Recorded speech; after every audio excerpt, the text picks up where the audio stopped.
Salut, je suis Flora, capitaine des Pom-Pom Girls du lycée de Portside et reine du concours de beauté. Ma beauté naturelle et mon charisme signifient que tout le monde est attiré par moi. Mais bon, je ne leur facilite pas les choses. Je ne laisse que quelques privilégiés s'approcher de moi car je ne peux pas être vue en association avec n'importe qui. Seule ma camarade de classe Nina est assez jolie pour avoir la position convoitée de ma meilleure amie. Qui se ressemble, ça semble, non? Ma vie à l'école secondaire était parfaite. Mais en l'espace d'une journée, tout a changé. La directrice, Madame Harrington, m'a dit qu'en raison de mes capacités de meneuse de claque, j'avais gagné une bourse à l'ASL Academy, un internat pour les athlètes doués. Et je parte aujourd'hui? Hein? Cela n'avait aucun sens. Je veux dire, je ne fais même pas de sport. Je me suis précipitée à la maison pour en discuter avec ma mère, et je l'ai trouvée assise sur le canapé, entourée d'un tas de sacs de shopping. Ouais, elle avait déjà dépensé l'argent de la bourse avant que j'apprenne la nouvelle. Je sais que maman aime l'argent, mais comment a-t-elle pu prendre une décision aussi importante sur ma vie sans m'en parler avant? On dirait que je n'avais pas de choix que de quitter le lycée Portside et d'aller à cette stupide école de sport.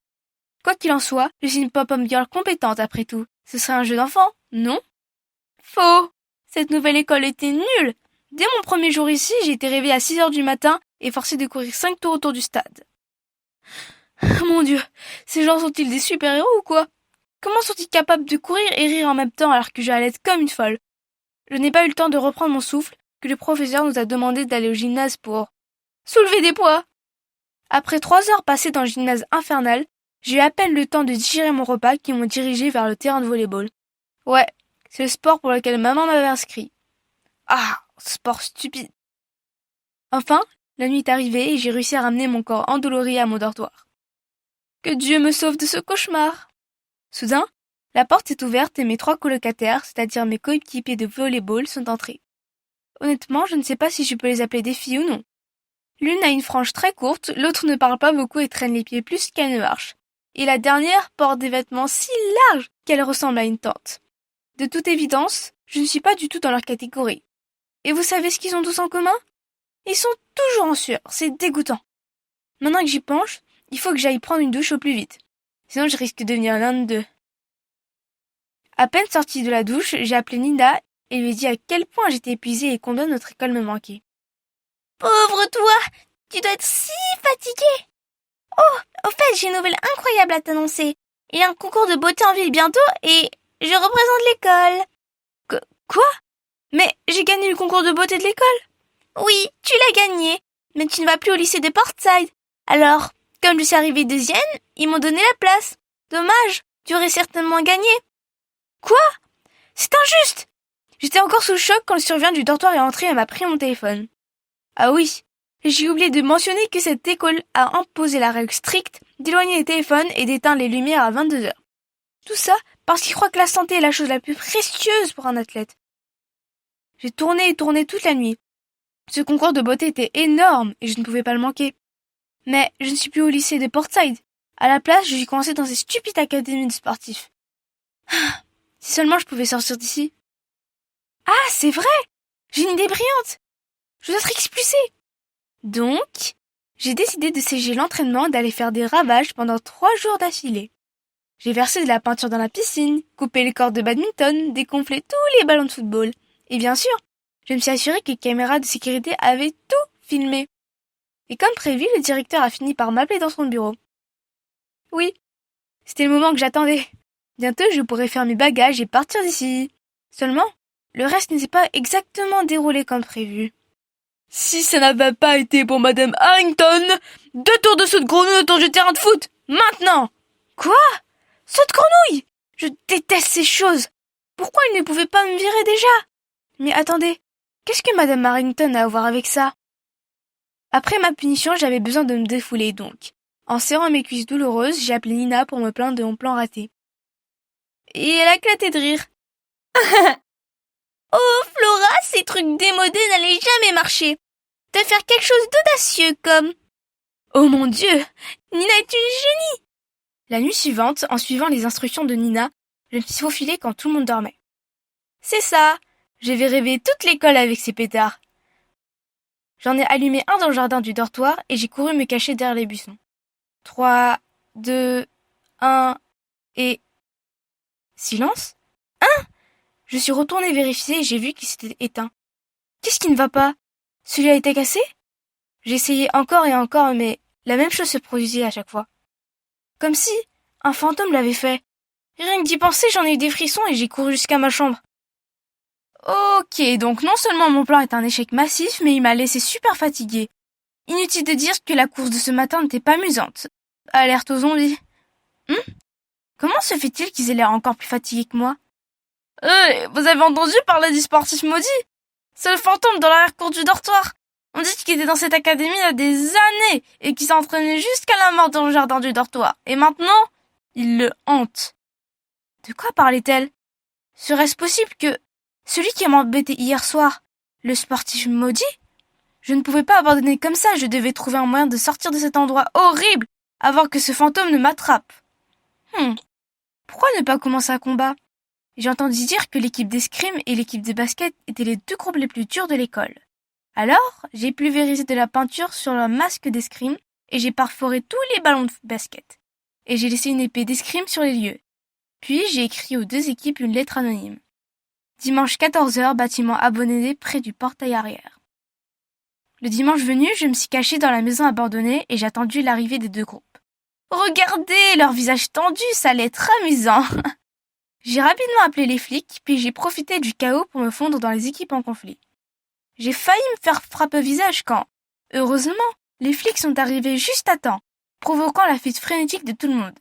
J'ai couru joyeusement vers un flic. C'est moi, j'ai commencé cette bagarre. Mais, à ma grande surprise, le flic a juste demandé si j'étais blessé, puis il s'est empressé de poursuivre le gang. Ce n'était qu'à ce moment-là que j'ai réalisé que si je voulais être attrapé, je devais faire exactement ce qu'ils avaient fait. M'enfuir. Oh là là! Je rentrais au dortoir en titubant, découragée, quand j'ai vu les équipes d'escrime et de basket venir vers moi. Effrayée, j'ai cherché un endroit où me cacher, mais il n'y avait qu'une voiture garée sur le bord de la route. N'ayant pas d'autre solution, je me suis aventurée à ouvrir la porte de la voiture et... Oh! Elle n'était pas verrouillée. J'ai rapidement sauté à l'intérieur, me suis cachée sous le siège arrière et je suis restée complètement immobile. À ce moment-là, la porte de la voiture s'est ouverte. J'ai fermé les yeux et me suis préparée à attraper des mains. Quand soudain, la voiture a démarré et est partie. En levant les yeux, j'ai vu le directeur assis sur le siège du conducteur, sifflant joyeusement. Oh, c'était donc sa voiture. Après un moment, la voiture s'est arrêtée devant un bar en ville. Je ne m'attendais pas à ce qu'un homme sérieux comme lui aille dans de tels endroits. Mais attendez, une élève mineure qui se fait attraper par le directeur ici se ferait sûrement expulser, non? Avec cette idée en tête, je me suis empressée de le suivre. Mais à la porte, un agent de sécurité m'a arrêté et m'a demandé ma carte d'identité. Je n'avais aucune idée de ce que je devais faire quand, soudain, un homme étrange est apparu. Hé, ma belle, tu as besoin d'une carte d'identité? Qu'est-ce que tu dis de ça?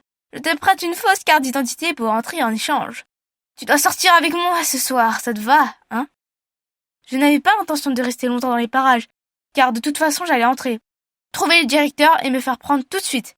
Alors j'ai accepté d'un signe de tête. J'étais sur le point de lui prendre la carte d'identité quand quelqu'un m'a tiré en arrière et m'a poussé dans un taxi. Mes colocataires! Qu'est-ce que vous faites ici? Vous savez que vous venez de ruiner mon plan et... Ruiner? Qui est celui qui cause des problèmes ici? Tu crois vraiment que si tu te fais expulser comme ça, ton ancienne école va te reprendre? Fut! Pas de chance! Hein? Comment tu sais que j'essaye de me faire expulser? Il s'avère que mes colocataires ont entendu la conversation entre Nina et moi, sont elles qui ont éteint mes pétards dans le jardin du campus, puis ont inventé l'histoire du fantôme pour que je reste loin de là. Ensuite, quand les équipes de basket et d'escrime m'ont cherché, ce sont elles qui m'ont menti en disant que j'étais avec eux toute la journée pour que je puisse m'en sortir. Mais pourquoi avez-vous fait ça? Ne te méprends pas, on ne l'a pas fait pour toi, on l'a fait pour protéger la réputation de l'école. Puis, elles ont commencé à me dire que depuis quelques années, en raison de mauvais résultats, notre école était sur la sellette pour faire de la place aux zones industrielles. Le seul moyen de convaincre le conseil municipal de garder notre école était de gagner la prochaine compétition sportive de l'État. Nous avons tous fait du sport toute notre vie. Le sport est tout pour nous. Si notre école ferme, nous ne savons pas où nous irons. C'est pourquoi, quand nous t'avons vu faire n'importe quoi, nous ne pouvions pas nous asseoir et regarder. Oh, je n'avais aucune idée de ça. Soudain, je me suis sentie si coupable. Je veux dire, bien sûr, je ne vais pas ruiner leur avenir, je me suis encore alors ouverte à eux et je leur ai tout dit sur le concours de beauté. Elles croyaient sur le fait qu'il devait y avoir un moyen de participer au concours sans retourner dans mon ancienne école. Alors, elles ont fait des recherches sur Google et devinez quoi? Le concours accepte aussi les candidatures libres, ce qui signifie qu'il n'était pas nécessaire de s'inscrire à l'école. Que pourrais-je souhaiter de plus? Je me suis immédiatement inscrite et pour remercier mes nouvelles amies, j'ai commencé à faire des efforts pour jouer au volleyball. Je suis une grande fille donc. Ma position d'entraînement est celle de frappeuse côté droit. Et vous savez quoi? Je ressens cette satisfaction chaque fois que je réussis à bloquer une balle. Je ne vais pas mentir, c'est beaucoup plus intéressant que je ne le pensais. Ce week-end, je suis allée en ville pour choisir des robes pour le concours de beauté. Je me suis retrouvée plongée dans les rayons de superbes robes quand une voix familière m'a fait sursauter. Que penses-tu de celle-là, maman? Super, ma chérie. Tu es la plus belle fille du monde. Je ne sais pas ce qu'il aura pris de choisir Flora plus coteau que toi. Mais pas besoin de s'inquiéter cette fois-ci, car je l'ai renvoyée très loin. Oui, c'est là qu'est sa place. Je vais leur montrer qui est la vraie reine de beauté maintenant. Quoi? Pas question. La directrice de mon ancienne école est la mère de Nina. Et me transformer à l'académie des sports faisait partie de son plan juste pour que sa fille puisse aller au concours. J'étais furieuse. Et dès que Madame Harrington est sortie pour prendre un appel, je suis allée directement voir Nina. Je ne peux pas croire que tu sois comme ça. Nina a d'abord eu l'air choquée, puis elle a souri en disant « Comme quoi? Comme quelqu'un qui est beaucoup plus jolie, talentueuse et digne de la couronne que toi? Merci la sportive !» Je l'ai bousculée et je suis sortie en trombe. Attendez Nina, nous verrons bientôt qui est la vraie gagnante. Les semaines suivantes ont été follement chargées avec l'entraînement de volley-ball et les préparatifs du concours de beauté. Je n'étais qu'une réserviste, mais je voulais donner le meilleur de moi-même pour motiver l'équipe. La compétition sportive est vite arrivée, et après 2 jours de compétition, le sort de l'école s'est joué lors du dernier match. D'autres matchs de volley-ball. Tu parles d'un match intense. C'était dommage que ce soit le même jour que le concours de beauté, car j'aurais aimé pouvoir les encourager depuis le banc des joueurs. Mais le désastre a frappé. La fille qui joue au poste de frappeuse droite s'est tordu le poignet et n'a pas pu jouer. Toute l'équipe avait l'air si inquiète, et cela m'a fait mal au cœur. Ah, il n'y avait qu'une seule solution. Je la remplacerai. Si j'étais rapide, je pourrais encore me rendre au concours de beauté après. Allez Flora, reste concentrée. Plus qu'1 point et nous gagnerons. Soudain, la balle a volé vers moi. C'était le moment. Je l'ai frappée de toutes mes forces et... Point! Nous avons gagné! J'étais occupée à célébrer notre victoire quand tout le monde m'a demandé à propos du concours de beauté. Oh mon Dieu, j'ai failli oublier. Le match a duré plus longtemps que je ne le pensais. Mes amis m'ont traîné dans le taxi, mais quand nous sommes arrivés, le spectacle déjà touché à sa fin. Et le pire, c'est que devinez qui était là, portant la couronne de la gagnante et l'air satisfaite. Ouais, Nina. Tu es venue pour me féliciter? Merci, meilleure amie. Oh, vous devez être les nouvelles amies de Flora. C'est évident. Comme c'est mignon. Arrête ta comédie, Nina. Oui, ce sont mes amies. Elles ne sont pas fausses et sont 1000 fois plus intéressantes que toi. Pfft, dis ce que tu veux. Mais je suis une reine de beauté maintenant et tu n'es plus au même niveau que moi. Mes amis ont commencé à serrer les poings. Alors je les ai rapidement éloignés avant que quelque chose ne se passe. Juste à ce moment-là, une annonce a été diffusée par le haut-parleur. Attention aux participants, nous venons de découvrir des signes de fraude électorale. Veuillez rester à l'intérieur de la salle et attendre une confirmation supplémentaire. Environ 30 minutes plus tard, la vérité a finalement été révélée. Il s'avère que la mère de Nina avait payé pour les textes de vote. Inutile de dire que Nina s'est vu retirer sa couronne immédiatement et que Madame Harrington a également perdu son poste de directrice. Haha, on rigole ce qu'on s'aime, non? Quant à moi, les concours de beauté ne m'intéressent plus. À la place, j'ai un nouveau hobby. Le volleyball! Il s'avère que je suis plutôt bonne à ça. Et qui sait, je pourrais même devenir une joueuse professionnelle. Et vous savez quelle est la meilleure chose dans tout ça? J'ai maintenant de vrais amis à mes côtés qui, je le sais, seront prêts à m'aider n'importe quand et n'importe où.